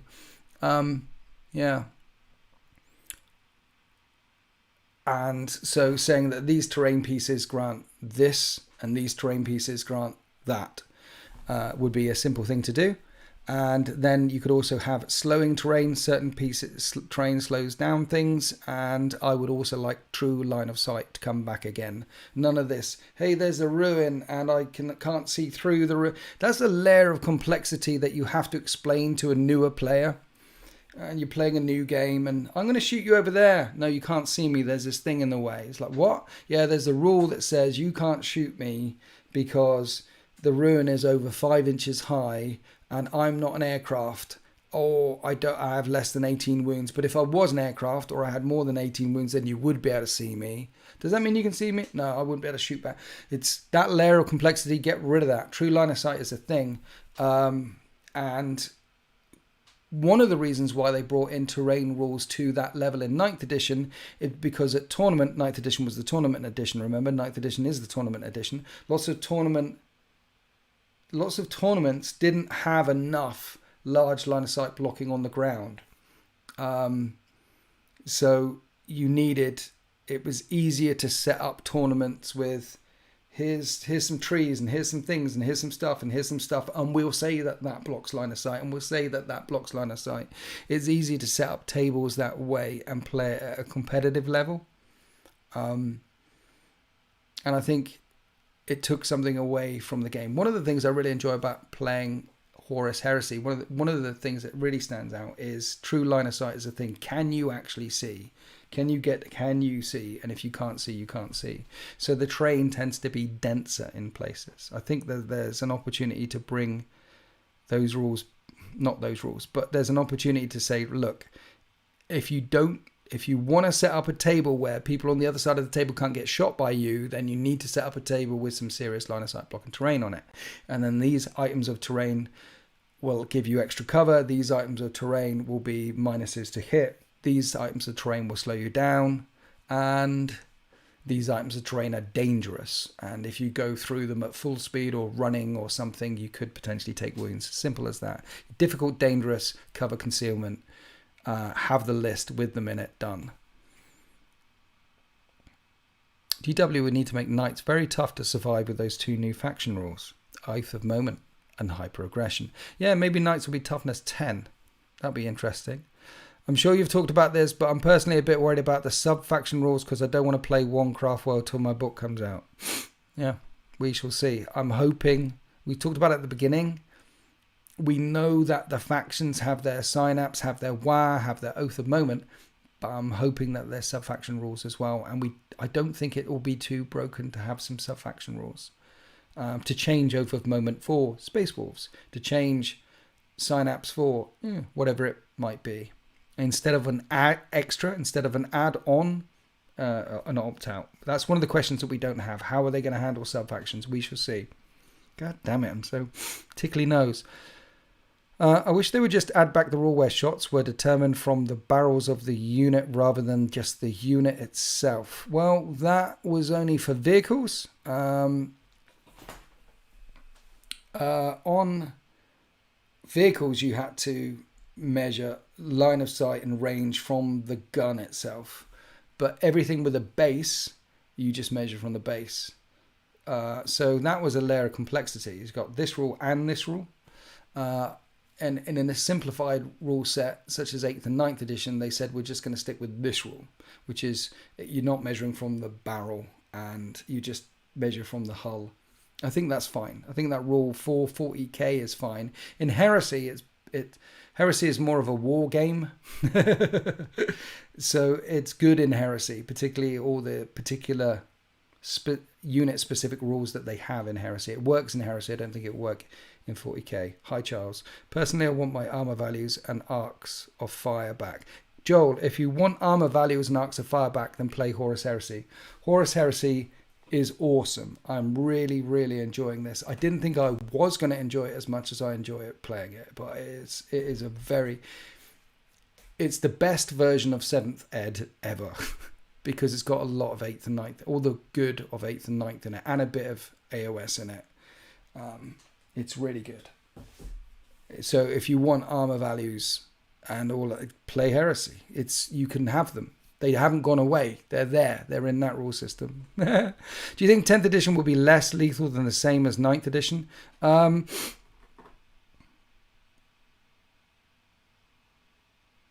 mean, 9th edition towards the end was incredibly lethal. But 8th edition towards the end was incredibly lethal. 7th edition towards the end with formations was incredibly lethal. Every edition towards the end is always more lethal than the start. So 10th edition at the start will be less lethal. Whether they're able to maintain that over the life cycle of the edition and make sure that it's still less lethal at the end than it is at the beginning, we shall see.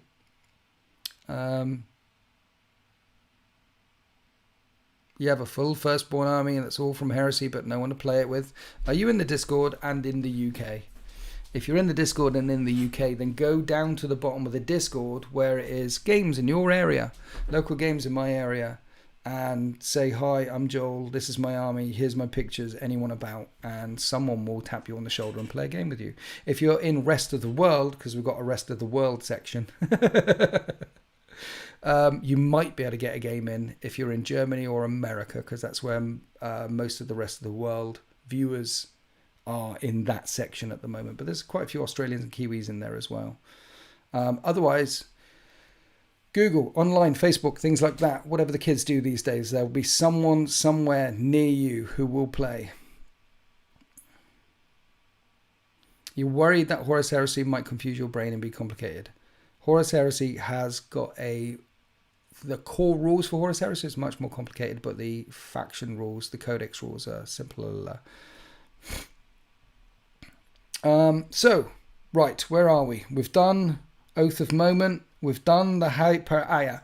So we hyper adaptation. So Tyranids can pick 6s explode, or 6s to wound, 6s explode against infantry, or 6s to hit auto wound monsters and vehicles. Both are very good, depending on whether you're going against infantry mainly or monsters and vehicles mainly. And then the last one, Hive Predators. Each time a Tyranid is modeled with a hyper adaptation, makes an attack that targets an enemy character unit. If a critical hit is scored, that attack has the precision ability. And it says, where are we? At the bottom. Leading units.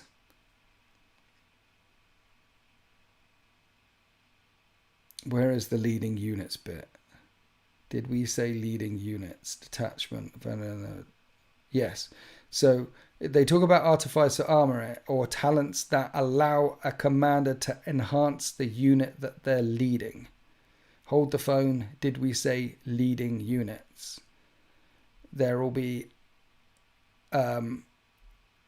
enhancements that allow a commander to enhance. So enhancements for commanders like artificer armor, or enhancements for commanders to enhance the unit that they're leading. And then in the Tyranid thing, we have Hive Predators when you target a character unit. And I can see characters attaching to units again. And when a character attaches to a unit, that unit has the character keyword. And so they become character units. Precision shots, precision ability, Hive Predators. In Horus Heresy, that means. So in Horus Heresy, it's the same as 40k. You shoot, assault a unit, shoot it, and then if I'm getting hit, then I pick away the models. I can choose the models that are removed as casualties. That's what we do, right? In Heresy, precision shots allow your opponent to tell you, like, okay, I've done 5 wounds to that unit, and I want you to pull away the sergeant, the guy with a banner, and the guy with a melter, and 2 others. I don't care. Well, actually, take away those 2 others that are in the ruin, so it leaves the rest of your army outside of the train. Thanks. And then that's what precision strikes do. So Hive Predators will allow you to, when you make critical hits, 6s to hit, you'll be able to apply those hits to character units. I guarantee you character units are going to be units that characters are attached to, because later down they say commanders lead units. Thank heavens that's coming back. No more characters sat at the back giving re-rolls to these guys. I'm going to stay here because I really want the re-rolls with my characters, because, yeah, it's shit. I don't want my captain stood there. I don't want Abaddon stood there. I don't want characters back here making stuff shoot better. I want characters hard as nails getting up there, doing heroic stuff, doing hero hammer stuff. The best way for them to do that without getting blown away is by attaching them to units. So when the unit moves, they move with it. When the unit charges, they charge with it. When you have to roll the unit's leadership, you can pick the highest leadership, the character's leadership. There'll be enhancements, as they've said, for characters which will enhance the unit that they're with. So putting a character with a unit to enhance that unit so that unit gets increased move or increased save or increased something. Brilliant. I want my characters at the front doing character things, being the hero hammers they should be. And yeah, they pretty much gave it away here. When they said Hive Predators character units, and they gave it away completely at the bottom. So characters attaching to units, I'm so pleased that's back. So pleased.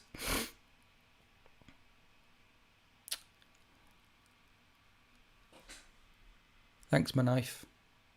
From Melbourne. Appreciate you. Hyper-aggression and swarming instincts is not only critical hit on 6s, it's on every hit, is it? Hyper-aggression and swarming instincts is on every hit. Swarming instincts. Each time a Tyranid's model with this hyper adaptation makes an attack that targets an infantry swarm, that attack has the sustained hits 1 ability.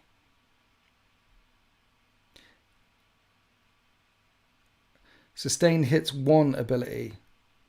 Swarming instincts add sustained hits 1 ability to your attacks, landing an extra blow whenever you score a critical hit.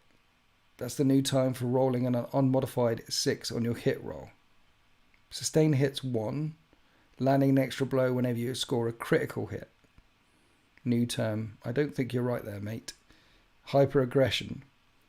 Lethal hits. And it says lethal hits, meaning you'll automatically wound on a critical hit. I'm not sure you're right. No more characters babysitting multiple units poorly. Exactly. No more characters just sitting in the back going to have to get in the... Yes. My guard characters beg to differ. Your guard characters can stay at the back. Because guards, we know the faction thing, they're going to have orders. So guards staying at the back shouting out orders, great. They're fine. And also all the Eldari, the Craft World spandex wearing ones, the cowardly ones sitting at the back, they can all stay at the back as well, you know, cowering behind all their Wraith constructs saying, oh, we ruled the galaxy once, woe is me, I'm so, my bones are made of crystal and I'm so brittle and falling apart and weeping and writing poetry. All them can stay at the back. And of course, the strong, stalwart guard commander saying, Schnell, attack, all that sort of stuff. They're at the back, that's good. But, I mean, that's how those armies function, right? Guard commanders shouting out orders like heroes and Eldari commanders crying. But for the rest of us, attacking and charging things, that's what we like to do. No, it's critical is given the bonus, not all hits. Nothing angers me more than charging a unit with a character into an important fight and it doesn't make the charge. Exactly. I've got this guy, I'm going to charge him in, and this guy, and he fails and your Terminators make it in, but your captain doesn't make it in, and suddenly your captain sat there, your Terminators murder this unit, and then your captain gets shot and lit up because he was just sat there going, go charge boys, I'll just stand around here and take las cannons to the face when they find out I'm just stood here in the open. It's redunculous. I'm glad they're getting rid of it. Pure character armies might be possible now. It's not going to... I doubt it. Eldar shouting, you idiot, you don't know what's coming, and they're not telling people what the problem is. I know, right? My Vice will hide behind his Wraith Lord with honor. That's where they hide. Behind the Wraith Lord. Now, characters attaching to units is okay in Horus Heresy because characters are this big. Characters attaching to units in 7th edition got a bit silly because you had things like, I don't know, Old One-Eye or the Swarm Lord. You had big monster characters. You even had knight characters. And those attaching to something else breaks the game, used to break the game a little bit. So we'll have to see how whether monster characters can attach to stuff.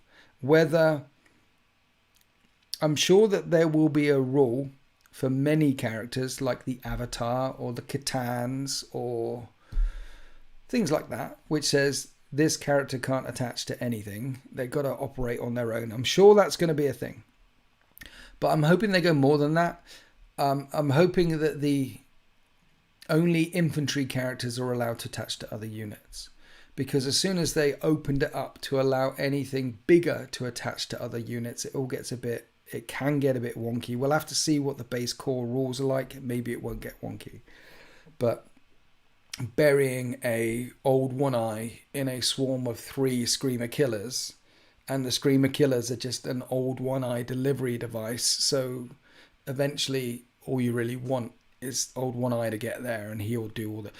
It can get silly. So we'll have to... Attaching infantry characters to units sounds like a really good thing. Attaching things that aren't infantry and characters to other units, I wait to be convinced to see how this rule works for them. For everyone else, though, poggers, I'm down with it. Be strong knob at the front of a boy. Yeah, big strong knob at the front of boys leading the way. That's what you need to see. Limit to only 1 character attached per unit. They don't have to do that, no. Because you could have like a unit of Terminators and have a chaplain and a Space Marine captain attached to the same thing. So long as it stays infantry, attaching a character or two to a unit is fine, I think. There could be a problem if you've got 7 characters attached to a unit. So again, we'll have to see what the rules are. And also, a character can't attach to a character. It needs to be like this rule that a character has allows it to be part of that unit. This rule, not that part of a unit that isn't a character. So it can attach to that, yeah. A unit with a character keyword, that's infantry, can attach to another unit that is infantry that doesn't have the character keyword. It could be very simple. Multiple attached characters make Death Stars. Yes, they do. Yeah, and we'll have to see. Yeah, so you can have... See, again, back when you could have multiple attached characters to units, it could get a bit silly. It could get silly. So that's why we're going to have to see what they do with this edition to stop it getting too silly, I think. Isn't Heresy limited to one character? Nope. Nope. You can attach... Nope. You can attach multiple characters to... You can attach an apothecary and a chaplain and a praetor to a unit and go for it.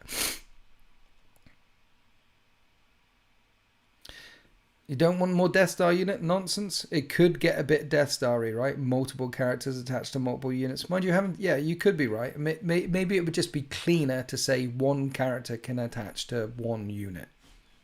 That's cleaner that way. And I'm all down for cleaner rules. So if you want your librarian, your apothecary, and your thing to attach to this thing, you can't. You can have your apothecary attached to that. Your high apothecary, your chief apothecary attaches to the Terminators, and he keeps them safe. Your librarian attaches to the Blade Guard veterans, and he's doing the thing over here. And then your captain is attached to these guys, and he's over here. If it just maybe one attached per unit is probably the better way to go, I think. Pre-orders next week might bankrupt me. The good old Swarmlord Warrior Death Star. Yeah, exactly. Hiding the Swarmlord in a big unit of 9 warriors, and it was basically not about the warriors at all. It was about delivering the Swarmlord without getting blown away.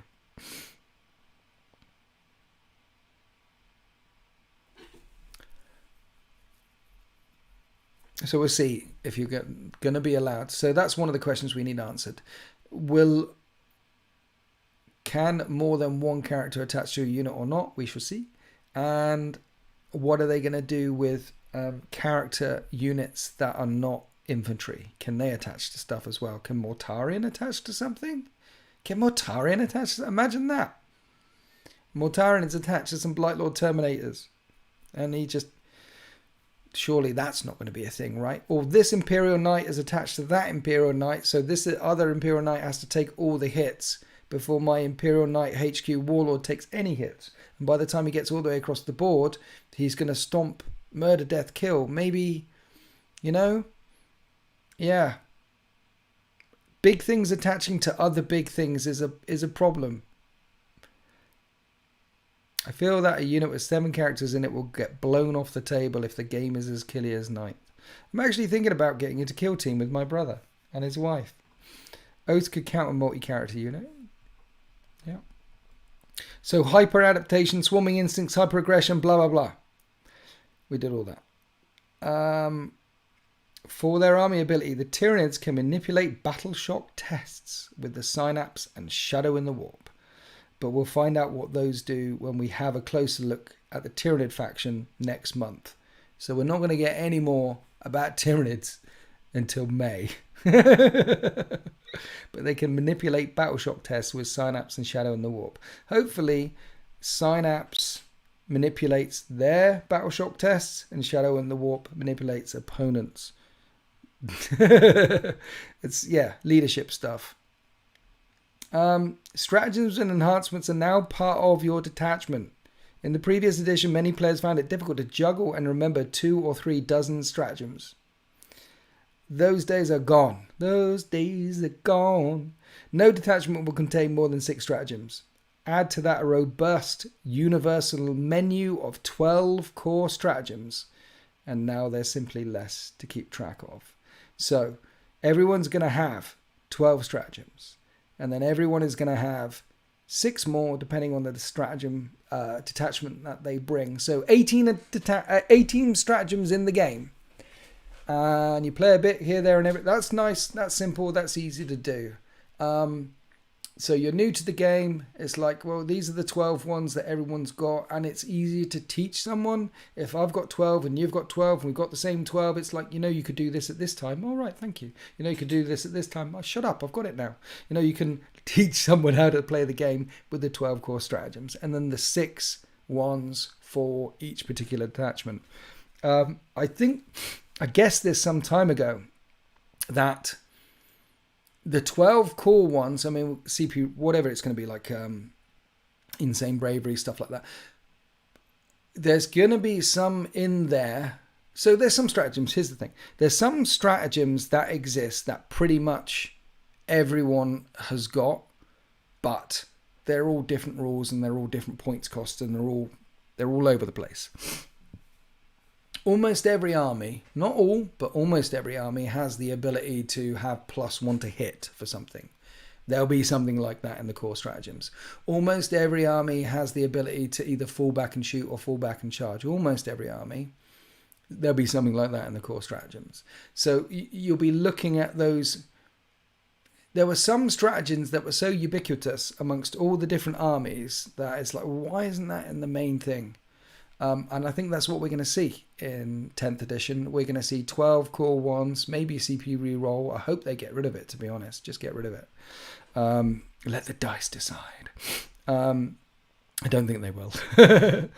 Insane bravery. I don't need maybe a hit and run so you can fall back after you charged. Maybe a kill that thing really deadly, +1 to hit. There's going to be 12 core stratagems. A couple of them we would have seen before, but most of the other ones are going to be ones that are probably in your codex right now, but costed differently and worded differently, and that's what we're going to see. So that's good.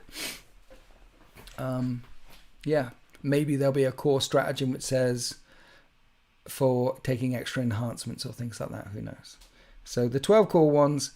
And then you can ask your opponent, what are your 6 ones? And they'll say it's this, this, this, and this. These are the ones. These are. Because let's face it, half of the stratagems anyway that people used, they never used. Here's one for a Turvagon. If a thing deep strikes over there next to a Turvagon, then the Turvagon can do this. Or this one that you only do for assault intercessors. There's a stratagem, assault intercessors fight again. So you had to have all the unit-specific stratagems that only certain units can do. Bin off all of them. That's half of the stratagems gone. And then focus on a key 6 that particular detachment can do. I like that. It's clean, it's smooth, and 12. It's smooth. 12 core, 6 others. I like it. I like it. Personally, I hope they scrap the command reroll. Me too. I think they should get rid of it. Maybe there'll be 2 or 3 more stratagems in matched play, tournament play edition, and the top stratagem in there will be command reroll, because everyone command rerolls 5 times a game, every game. Maybe they'll be in there. You activated my trap gaunt. Yeah. So, Armor of Contempt. Here's an idea of a stratagem that's coming. Returns as a stratagem for the Gladius Task Force, the 1st Space Marine detachment. Okay, so this is in the Gladius Task Force. Now, whether we'll see this in other detachments for Space Marines, we'll have to see. But at the moment, it's only in the Gladius one. And it says when target effect. It's nice and clean. When do you do it? What's the target? What's the effect? When? Your opponent's shooting phase or fight phase. Just after an enemy unit has been selected as a target. Target. 1 Adeptus Astartes unit from your army that was selected as the target of 1 or more attacks from the one or more of attacking units' attacks. Effect. Until the end of the phase. Nice. To the end of the phase, each time an attack targets your unit, worsen the armor penetration characteristic of that attack by 1. Nice, clean. I like the way it's presented there. So, in a Gladius Task Force one of the 6 stratagems is Armor of Contempt. It costs 1 CP, and when something is targeted in the fight or shooting phase, -1 AP. And it lasts till the end of the phase, not just for those attacks. And then over here, it's, oh no, I'm not defending. It's -1. It's for the whole phase. I like it. Nice, clean, simple. The question is Armor of Contempt? It is in the Gladius Task Force detachment, but is it going to be available in any other detachments, or is it only going to unlock in this one? We shall have to see that as well, whether they'll copy and paste some of these or not. Viper, you're shouting. I'm already annoyed that the 6 per army has grown to 12 with core strats. They're the equivalent of side missions. Busy work in RPG games. Just make the core game and missions fun and interesting. Yeah, I think the 12 ones, like the 7 in 9th edition, you're going to see, of the 7, we had the one that interrupted fighting, the insane bravery and CP rerolls, and I can't even remember what the other 4 were. Emergency disembarkation if you couldn't get out of a vehicle and needed a bit further. Hammer of Wrath or something. Of the 12 ones, there's going to be 6 that we all use. And the 6 other ones are going to be detachment specific or faction specific. The other ones might be used more by other factions, but trust me, once we get 6 months into the game, 12 months into the game, everyone will know what those 6 things are, in the same way that everyone knows what blast means, character means, vehicle means. Everyone, you'll get them down real quick. We'll get them down real quick. 12 is a bit much. I agree with you. It would have been, yeah. Did it have to be 12? Could it have been 10? Could it be simpler? Anyway. So I think we've gone through it all. We have leading units, so characters attaching to stuff. We have factions. We have detachments. We have oaths of moment. We have hyper adaptation. Everything in here is good, but everything in here, to my mind, opens up questions that needed to be answered. There's more questions. I have more questions. I have many more questions. Hopefully, we'll get some answers soon. Maybe next week. Anyway, any more questions from you guys? I mean, maybe they take stratagems that every army had a version of and just made it core. I think, Moxie Man, that is the intention. They're going to take stratagems that every army had a version of, and it'll be one of the 12. Transhuman or something. I would hate transhuman to be in the new edition. I think it's a terrible rule, and they should get rid of it. But you know, everyone's got a stratagem which makes a unit -1 to hit, right? So why not put a core stratagem in the main rulebook called Take Cover? Play Take Cover on one of your units, and that makes that unit -1 to hit. Everyone's got something like that, or most people have got versions like that. I strongly suspect that we're going to see that in the main 12. What's wrong with our pointy-eared friends? Many things. Their empire is dead. It's over. They made a chaos god form into existence, and they should just crawl away under a rock and die. But they don't. They will not go quietly into that good night. I hope at one point Games Workshop in 11th edition decides to craft World Eldari. They're gone. They're dead now. We're not following that in it. No, we can keep the Drukhari, because obviously they're quite happy running around doing what they want to do. And the Harlequins as well, in extant space between real space and the warp, in the middle space. But the Eldari, their time has come, and their time is now gone. And hopefully they get written out of it completely. It would make my day. Is the line coming out next week to pre-order? Have they announced that yet?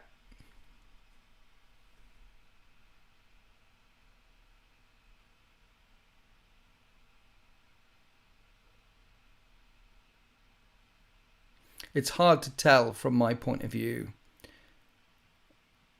I get confused, and I don't know when stuff is coming out or not, because sometimes I just look to my side